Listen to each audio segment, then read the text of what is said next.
is up, you guys? Gold Pony here today in the 2017 Ford Mustang V6, courtesy of McCafferty Ford in Mechanicsburg, PA. And yes, this color you're looking at right now is one of the new colors for 2017, Lightning Blue Metallic. And honestly, I like it better than the Grabber Blue. That's just my opinion. This is an awesome color, especially up close in person. But anyways, starting with pricing for the Mustang V6, that's going to start at $24,645 for the coupe. Then there is a convertible version, of course, as well. That one's going to go for $30,145. Powering the V6 is going to be a 3.7 liter V6, go figure, putting out 300 horsepower at 6,500 RPM and 280 pound-feet of torque available at 4,000 RPM. And of course, that power is going to be sent to the rear wheels. Transmission options, there are two of them. You can choose between a 6-speed manual, which does come standard. By the way, that manual transmission is excellent. It's very smooth shifting. I drove it on the Mustang GT. Definitely a fan of that. But there is another transmission option, and that is the one this car is equipped with today. That is going to be the 6-speed automatic transmission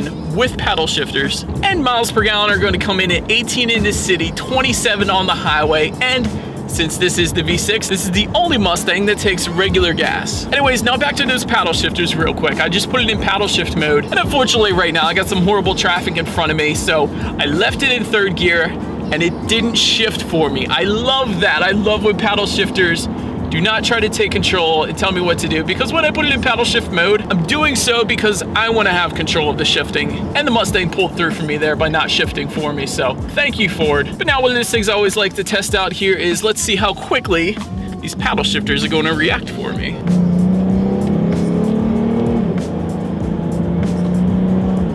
Alright, there's just a tiny little delay. Not as bad as some of the other cars I've driven, but I'm definitely liking that the Mustang does come with paddle shifters. If anything, it's nice to have a little extra control going around the turns when you want to downshift and just blast out of the corners.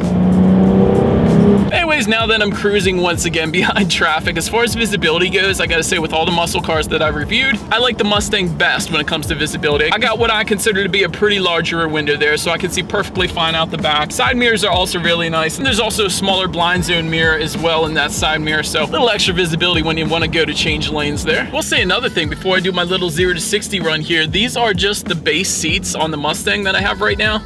These things are bolstered really well, actually. I'm surprised. These are really comfortable seats. And I've sitting in the leather seats in the Mustang as well, and honestly, I gotta say, I have no preference. These are just as good, in my opinion, as the leather that I've sat in on the premium trims. Anyways, now it is time. Let me get past these railroad tracks real quick, because we have so many of them in Pennsylvania, and come to a stop, and quick little acceleration.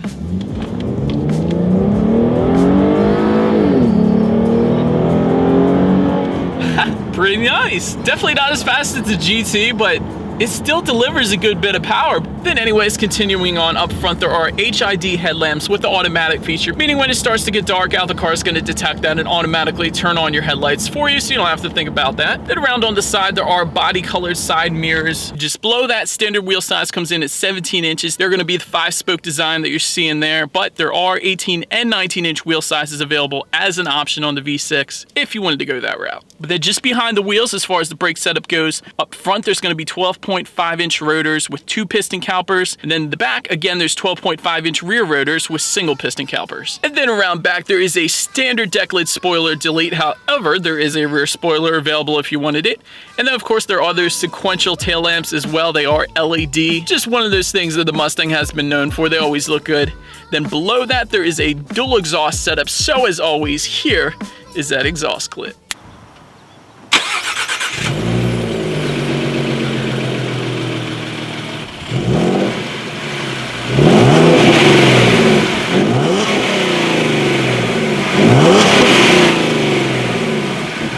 Now, since we're around back, let me pop open the trunk here. And by the way, that can be done by using the key fob. So right there is where you can press to pop open the trunk. There is lock and unlock on this key. Oh, and by the way, there is a remote start as well. That's the 2X button. So definitely a sweet feature there. And of course, this is what the other side of the key looks like. If that sticker wasn't there, there would be a Mustang behind there, believe it or not. But now that we have the trunk open here, cargo capacity is going to come in at 13.5 cubic feet. And in case you needed more space, that rear seat does fold down for some additional room if you needed it. As far as the back seat legroom goes, it's probably possible for an adult to fit back there, but for the most part, It's probably better left for kids. For reference, I'm 6 feet tall. This is how much space I had going on back there. But then swinging up front, as far as those front seats go, they are 4-way manually adjustable with a cloth finish. And like I said, in my opinion, these seats are just as good as the leather as far as the bolstering goes, at least. But then to the steering wheel, that steering wheel does come wrapped in leather. It's definitely a nice feel, and it is tilt and telescoping. So between the seats and the steering wheel, you should have no issues finding your perfect driving position there. But then as far as the startup goes, you can leave the key in your pocket, you can throw it in the cup holders, or put it wherever you want inside the car. All you need to do is put your foot on the brake, press the engine start button, at least if you're in the automatic, that is. And then upon startup, the car is going to chime at you a couple times. Tachometer's on the left, speedometer's on the right. And of course, there's a bunch of more information you could check out in the middle. Like that first section is called gauge mode. You're going to be able to see how many miles you have left until you hit empty, and a couple more of the car's settings there. Then the next thing you can check out, which is probably what I would leave it on, is the trip mode. And besides the trip, it's also going to tell you again how many miles you have left until you hit empty, as well as your average miles per gallon. But then continuing on, I always save it for this part, but this is the best part about all Mustangs. They all come with something called track apps. So you're going to have a bunch of different statistics. So if you got your degree in economics like I did, this is where it's at.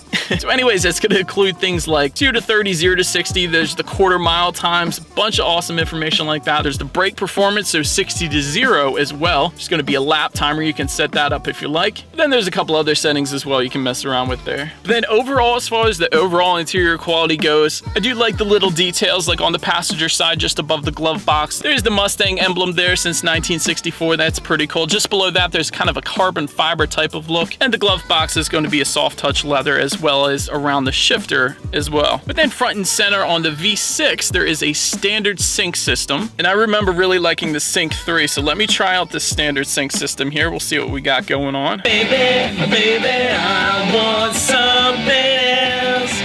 Goodbye.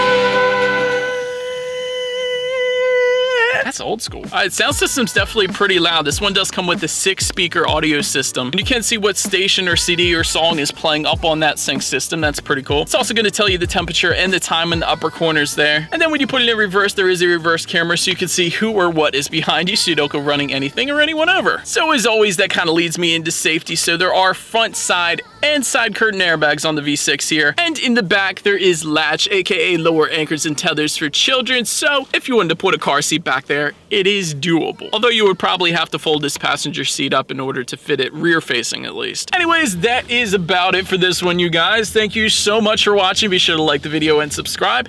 Feel free to check me out on social media right there, and I will see you guys in the next video. Stay gold.